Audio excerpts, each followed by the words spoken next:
Good day, learners! How are you? Kamusta kayo? This video ay tungkol sa Health 5, ika-4 na markahan, Module 1, Pangunang Lunas. So mga bata, excited na ba kayo na matuto?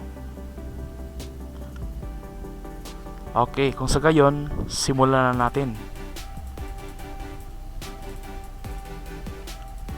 Mga bata, bago natin simulan ang ating bagong leksyon, ay meron muna kayong sasagutin sa subukin.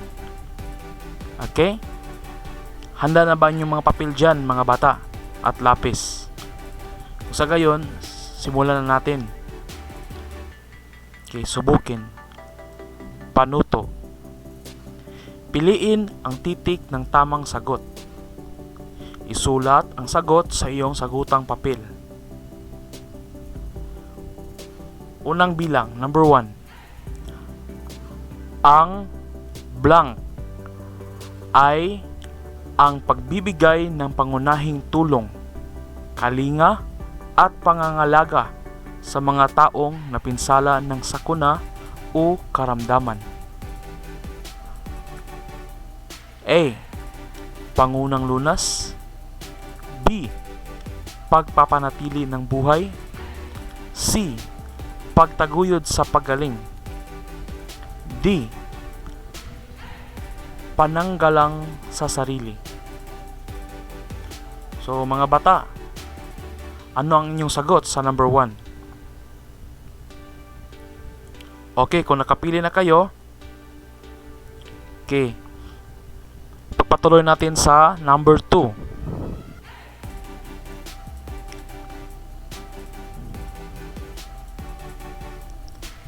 Number 2. Sino sa mga sumusunod ang maaring magsagawa ng first aid o pangunang lunas? Ulitin ko, sino sa mga sumusunod ang maaring magsagawa ng first aid o pangunang lunas? A. Doktor na may aparato. B.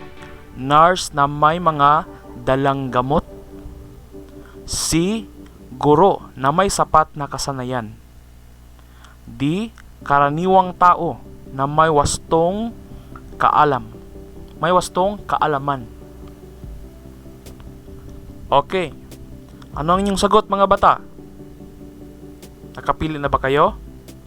Sa gayon, patuloy natin sa number 3. Alin sa mga sumusunod ang dapat unahing suriin bago magsagawa ng pangunang lunas? Alin sa mga sumusunod ang dapat unahing suriin bago magsagawa ng pangunang lunas? A. Pagdaloy ng dugo sa katawan. B. Daanan ng hangin. C. Buga ng hangin. D. Pagdurugo. Okay. Nakapili na ba kayo, mga bata? Kung sa gayon, pagpatuloy natin sa number 4. Number 4. Alin sa mga sumusunod ang hindi kabilang sa dapat bigyan ng pangunang lunas? Ulitin ko. Alin sa mga sumusunod ang hindi kabilang sa dapat bigyan ng pangunang lunas? A. Natutulog. B. Nasugatan. C. Nawalan ng malay. D. Nabalian ng buto.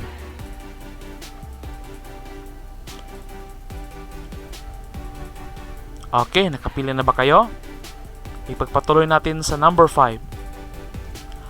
Alin ang pangunang lunas ang nararapat ibigay sa taong may balingoy-ngoy o nagdurugo ang ilong? Ulitin ko, alin ang pangunang lunas ang nararapat ibigay sa taong may balingoy-ngoy o nagdurugo ang ilong. A. Imasahe ang ilong ng pasyente. B. Painumin ng maraming tubig. C. Takpan ang ilong nga bindahe. D. Painumin kaagad ng gamot. So, saan dyan mga bata ang tamang sagot sa number 5? Kung nakapili na kayo, ipagpatuloy na natin mga bata.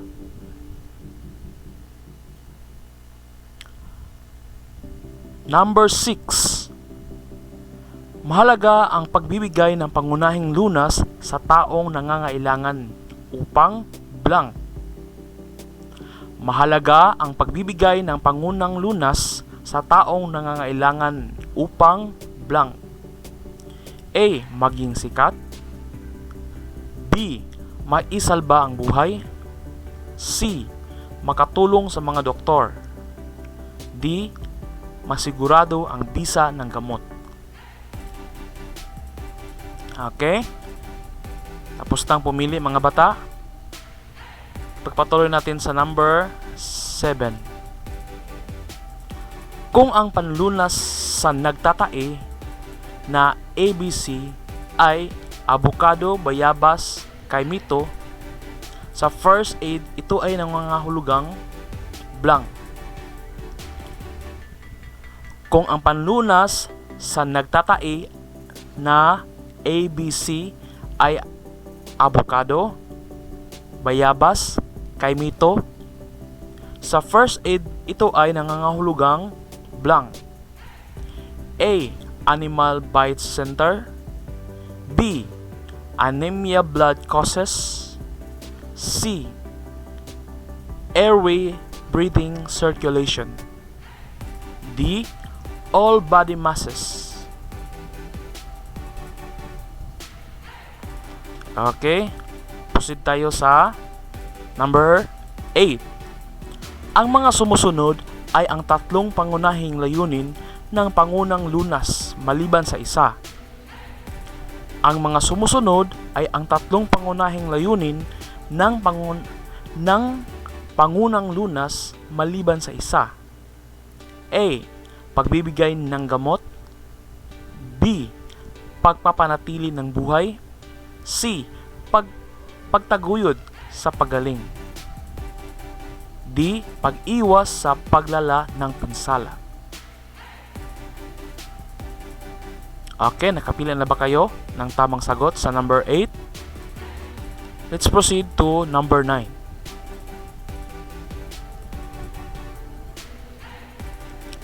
Number 9. Alin sa mga sumusunod na pangungusap ang hindi nagsasaad ng tama ukol sa pangunang lunas? Alin sa mga sumusunod na pangungusap ang hindi nagsasaad ng tama ukol sa pangunahing lunas? A. Ang pangunang lunas ay maaari ding ibigay sa mga hayop. A. Ang pangunang lunas ay maaari ding ibigay sa mga hayop. B. Ang pangunang lunas ay ibinibigay sa mga taong nais maisalba ang buhay. Ang pangunang lunas ay ibinibigay sa mga taong nais maisalba ang buhay. C. Dapat na unahing suriin ang daan ng hangin sa pagbibigay ng pangunang lunas. D. Kinakailangang gamitan ng natatanging aparatong panggamot ang pagbibigay ng pangunang lunas. Kinakailangang gamitan ng natatanging aparatong panggamot ang pagbibigay ng pangunang lunas. Number 10. Alin ang pangunang lunas ang nararapat ibigay sa taong nalason ng pagkain? Ulitin ko, sa number 10. Alin ang pangunang lunas ang nararapat ibigay sa taong nalason ng pagkain? A. Painumin ng maraming tubig at magpahinga. B. Kumain ng isang kutsarang pulot o honey na may katas ng luya. C. Painumin ng maligamgam na tubig na may lemon o kalamansi at asukal. D. Lahat ng nabanggit. Okay, mga bata, nakapili na ba kayo ng inyong mga sagot? Okay, kung sa gayon, okay, pagpatuloy natin ang ating leksyon. Okay, ngayon mga bata, ang ating leksyon sa Aralin 1 sa Health 5 ay Pangunang Lunas. Okay, so kung sa English mga bata, ito ay First Aid, Pangunang Lunas sa Tagalog. Okay, lahat tayo ay may pananagutan sa isa't isa. Tungkulin natin ang maging handa sa pagliligtas sa kapwa-tao mula sa pakikipaglaban sa buhay at kamatayan. Ang kaunting kaalaman sa Pangunang Lunas ay makaliligtas ng buhay. Okay, balikan. Panuto. Piliin ang mga kahon na tumutukoy sa tulong o lunas na pwede maibigay sa taong may sakit o napinsala. Okay, ulitin ko. Panuto, piliin ang mga kahon na tumutukoy sa tulong o lunas na pwede maibigay sa taong may sakit o napinsala. Isulat ang tamang sagot sa iyong kwaderno sa mapping. Okay? Yung unang kahon mga bata, ito ay painumin ng soft drinks 3 beses sa isang araw ang may sakit. Okay, tama ba na ito ba yung Pangunang Lunas mga bata? Na painumin ng soft drinks 3 beses sa isang araw ang may sakit?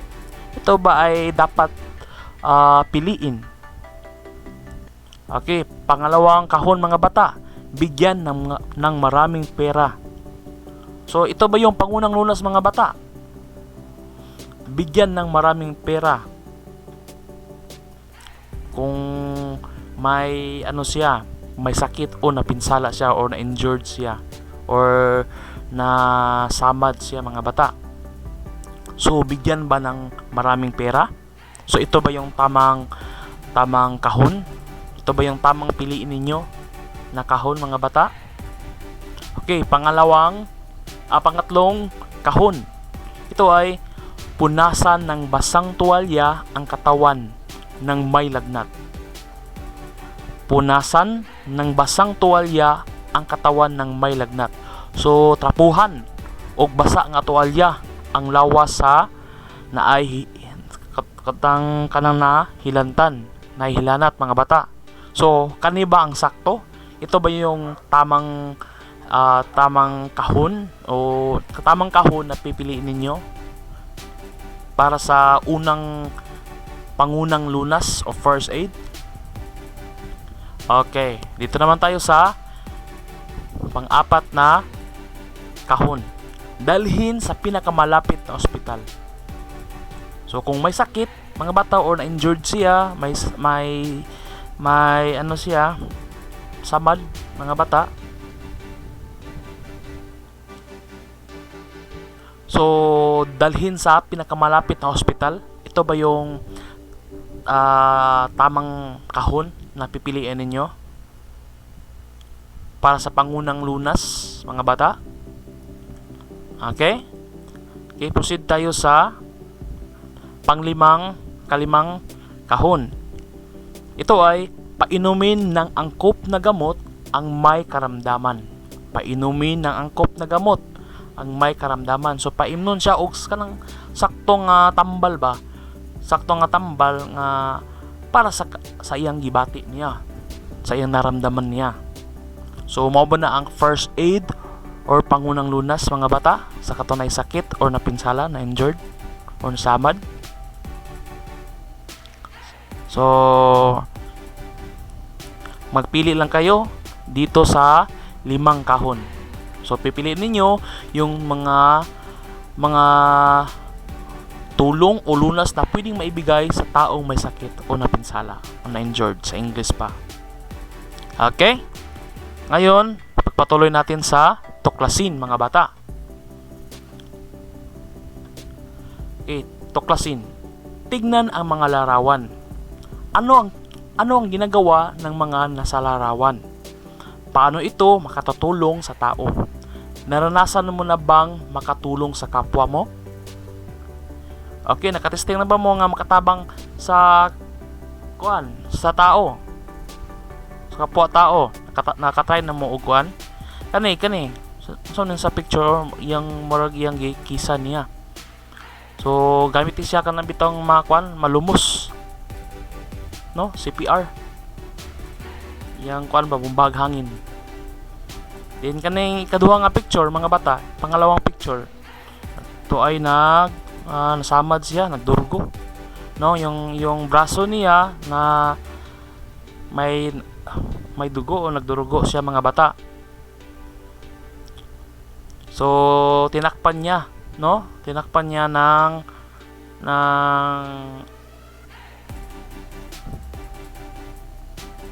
tuwalya.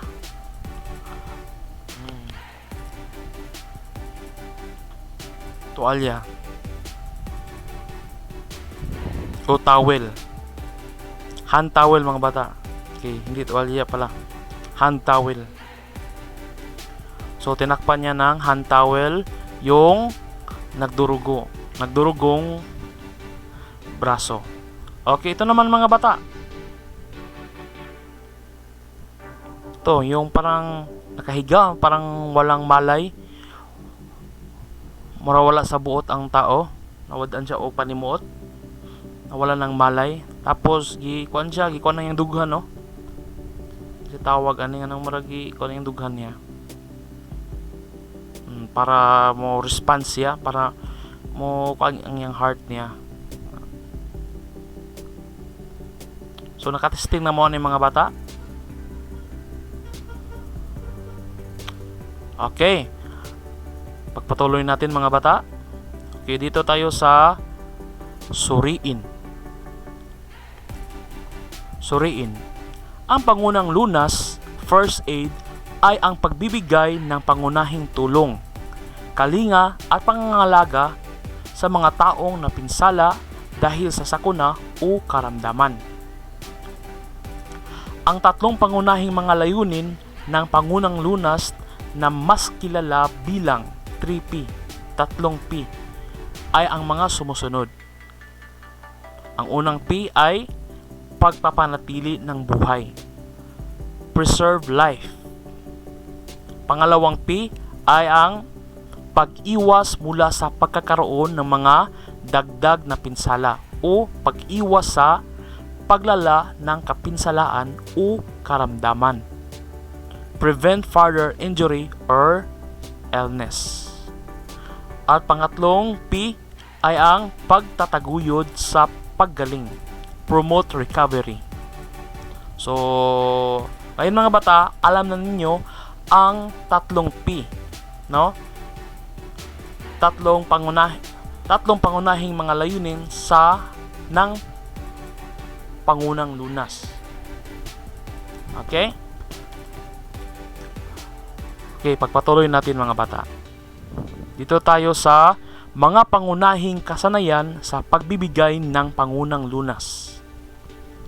Mga pangunahing kasanayan sa pagbibigay ng pangunang lunas. So nakita ninyo sa larawan mga bata, ito yung parang hinawakan yung ulo niya malapit doon sa sa may panga. Yun, so basahin natin mga bata. Airway. Airway. Airway. Ang daanan ng hangin. Ang daanang panghininga. Ang daanang hingahan. Dapat unahin, suriin, at subuking lutasin ang mga suliraning may kaugnayan sa daanan ng hangin, bibig at ilong ng pasyente. Okay? Kaya ulitin natin, airway. Ang daanan ng hangin. Ang daanang panghininga. Ang daanang hingahan. Dapat unahin suriin at subuking lutasin ang mga suliraning may kaugnayan sa daanan ng hangin, bibig at ilong ng pasyente. Okay, sunod ay, ano ito?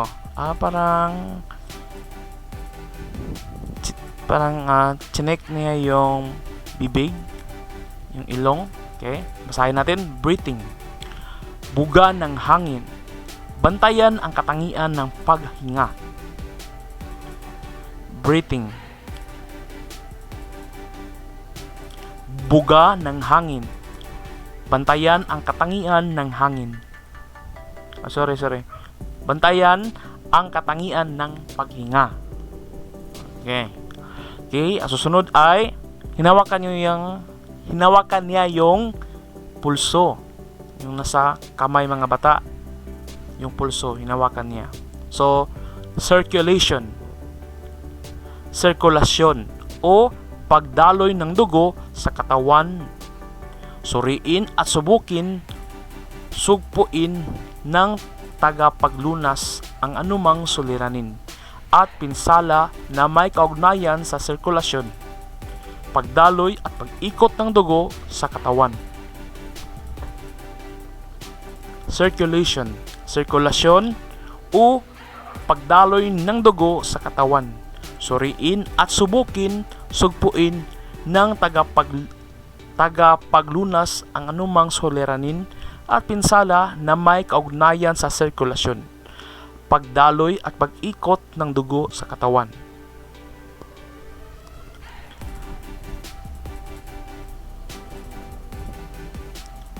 Okay, ngayon, mga bata, ay meron kayong sasagutin dito sa pagyamanin.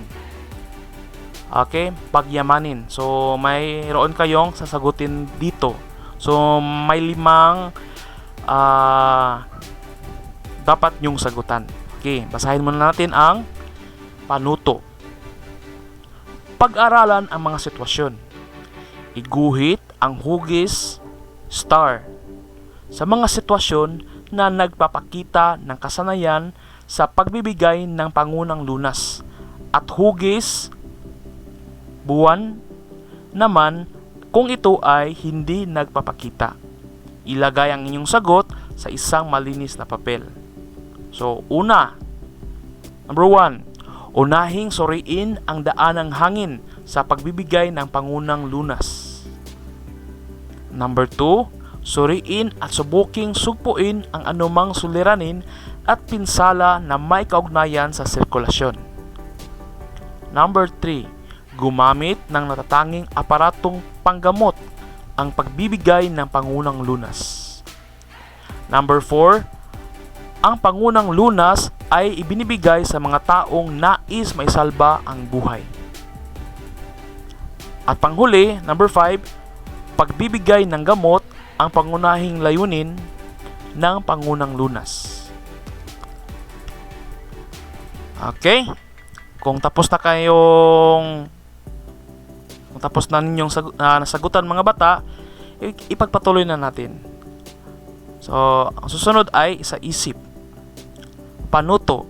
Sagutin ang mga tanong sa ibaba at isulat sa iyong kwaderno. Number 1. Ano ang pangunahing lunas o first aid, mga bata? Ano ang pangunang lunas o first aid? Number 2. Ibigay ang 3 pangunahing layunin ng pangunang lunas. Ipaliwanag ang bawat isa. Number 3. Bakit mahalagang matutunan natin ang mga pangunahing kasanayan sa pagbibigay ng pangunang lunas? Okay, mga bata. So, yun ang 3 kailangan nyong sagutan. Okay, kung tapos na kayo, ipagpatuloy natin mga bata. Okay, dito tayo sa isagawa. Panuto. Pag-aralan ang mga nasalarawan. ihanay ang layunin sa bawat sitwasyon at ipaliwanag ang bawat kahalagahan nito. Isulat ang inyong pagpapaliwanag sa ikatlong kolom. Okay, tignan nyo yung unang larawan mga bata. Diba? Tatlo sila at saka yung isa ay nasa gitna siya. So, gikuan siya mga bata, sa Bisaya ay gilahungan siya mga bata, no? Gamitan og kaning sa tawag ani. Pwede sako or basta gikuan siya, lahungan siya, no? Gipahigda ang kanang tao or kanang baim siya. Laki ni laki. Basta gilahungan siya gamitan og sako or parang tila mga bata. Tapos pinahiga siya, no? Dahil may napinsala siya. Na-injured siya mga bata. Okay, pangalawang larawan. So ano ito? Nakita ninyo na merong tubig mga bata. Tapos may tatlong rescuer. Then may tawag dito salbabida. Ano tawag dito? Basta sumakay sila dyan sa may salbabida para hindi sila mabasa, no? Para hindi sila malunod. At pangatlong larawan mga bata ay gipasan siya, no? Giarsa siya. Kaya maglisod naman siya glakaw, nagkuhan siya, injured siya, nagkadugo-dugo siya. So gilahungan siya mga bata.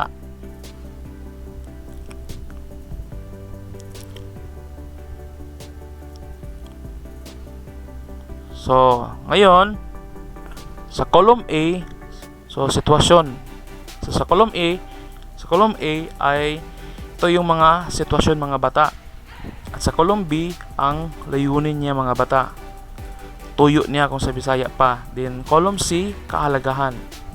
So, sa column A, ang mga sitwasyon ito mga bata, number 1, unang sitwasyon ay sugat sa paa at kamay. No? Sugat sa paa at kamay. So, ang kanyang layunin ay pagtataguyod sa pagaling.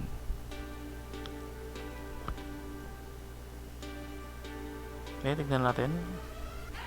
Pag-aralan ng mga nasa larawan, ihanay ang layunin sa bawat sitwasyon at ipaliwanag ang bawat kahalaga nito. Isulat ang iyong papaliwanag sa ikatlong kolom. Okay, sa ikatlong kolom mga bata, kailangan mong ipaliwanag siya.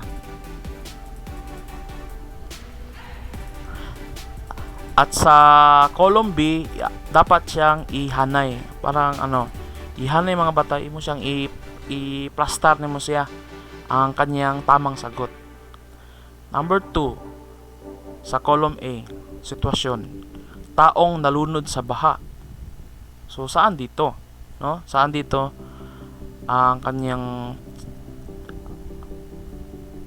saan dito ang tamang sagot niya mga bata?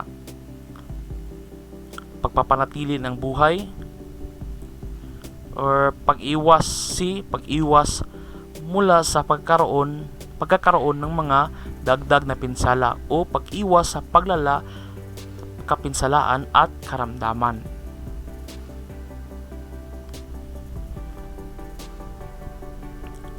Okay.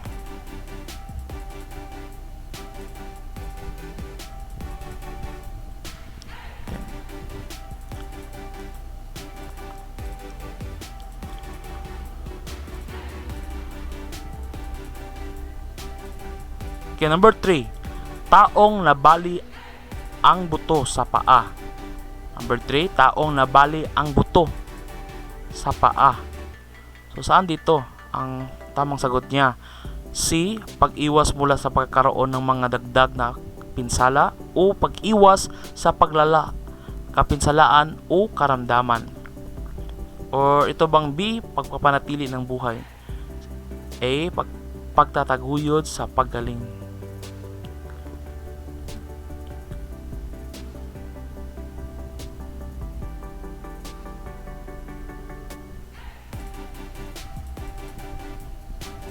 Okay.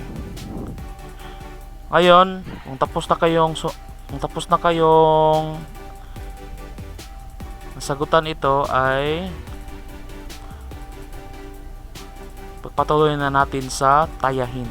Kung tapos na kayo sagutan iyon, ito, kung tapos na kayong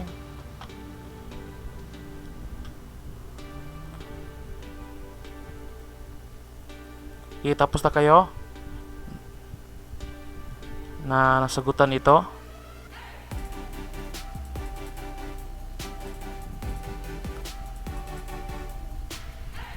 okay. So ipagpapatuloy na natin sa tayahin, mga bata. Okay, A, panuto. Tayahin tayo ha, mga bata. Panuto. Test A, panuto. Itugma ang nasa hanay A sa nasa hanay B. Isulat ang sagot sa iyong sagutang papel. Itugma ang nasa hanay A sa nasa hanay B. Isulat ang sagot sa iyong sagutang papel. Okay, hanay A. Number 1, breathing. Number 2, circulation. Number 3, airway. Number 4, pangunang lunas. Number 5, preserve life. So, dapat ninyong ihanay o itugma, no? Na nasa hanay B. So, mga sagot niya ay nasa hanay B. So, kailangan pumili kayo dito para maitugma ninyo yung tamang sagot niya, mga bata. So, sa hanay B, A, ang daanan ng hangin. B, buga ng hangin. C, pagbibigay ng pangunahing tulong, kalinga at pangangalaga sa mga taong napinsala dahil sa sakuna o karamdaman. D, sirkulasyon o pagdaloy ng dugo sa katawan. E, pagpapanatili ng buhay. F, pagtataguyod sa paggaling. Okay, kung tapos na kayo, dito na tayo sa B, panuto. Test B sa tayahin, mga bata. Okay, panuto. Piliin ang titik ng tamang sagot. Isulat ang sagot sa iyong sagutang papel. Number 1. Ito ang unang mabisang gawin sa tuwing magbibigay ng pangunang lunas. Number 1. Ito ang unang mabisang gawin sa tuwing magbibigay ng pangunang lunas. A. Maging ligtas. B. Maging malusog. C. Maging masaya. D. Maging malinis. So, saan dyan, mga bata, ang tamang sagot? Okay, kung nakapili na kayo ng tamang sagot, pagpatuloy natin sa number 2. Ang pagbibigay ng pangunahing tulong, kalinga at pangangalaga sa mga taong napinsala ng sakuna o karamdaman ay tinatawag na blank. A. Pagsagip. B. Pangangalaga sa kalusugan. C. Pangunang lunas. D. Paggamot sa may sakit. Okay? Pagpatuloy natin. Kung nakapili na kayo sa number 2, magpatuloy na natin sa number 3. Magpatuloy na tayo sa number 3, mga bata. Okay. Alin sa mga sumusunod ang nagpapakita ng kasanayan sa pangunang lunas? Number 3, alin sa mga sumusunod ang nagpapakita ng kasanayan sa pangunang lunas? So, pili lang, no? Mopili lang mo kung asa diri ang nagpakita sa first aid. Kaniba? Kaniba sa C or sa kanibang sa D? Okay, number 4. Kung ikaw ay nasa ligtas na lugar, ikaw ay manatili at blank ng pangunang lunas. Number 4. Kung ikaw ay nasa ligtas na lugar, ikaw ay manatili at blank ng pangunang lunas. A. Magsimula. B. Mag-aral. C. Magturo. D. Huminto. Okay, kung tapos na kayong pumili ng tamang sagot, Let's proceed to number 3. Number 3 naman noon. Number 5. Okay, number 5. Okay, ang kaalaman sa mga kasanayan sa pangunang lunas ay mahalaga upang blank. Ang kaalaman sa mga kasanayan sa pangunang lunas ay mahalaga upang blank. A. Mabigyan ng maraming pera. B. Makatulong at makasagip ng buhay. C. Magkaroon ng maraming kaibigan. D. Maging kilala sa lipunan. Okay, kung nakapili na kayo, dumako na tayo sa karagdagang gawain mga bata. Karagdagang gawain, panuto. Magbigay ng 5 magagawang tulong sa mga sanggol at matatanda na biglang nagkasakit o napinsala. Isulat ang sagot sa inyong kwaderno. Ulitin ko, magbigay ng 5 magagawang tulong sa mga sanggol at matatanda na biglang nagkasakit o napinsala. Isulat ang sagot sa iyong kwaderno. Okay, 5 lang mga bata. Okay, mga bata. So tapos na ang ating leksyon ngayon sa Health 5 Module 1. So dito na tayo nagtatapos sa ating leksyon mga bata. So maura to. So thank you so much for watching this video. Sana nakatulong ako sa inyo mga bata, especially sa grade 5 learners. Thank you for watching. Please subscribe. Don't forget to subscribe my YouTube channel. Bye-bye.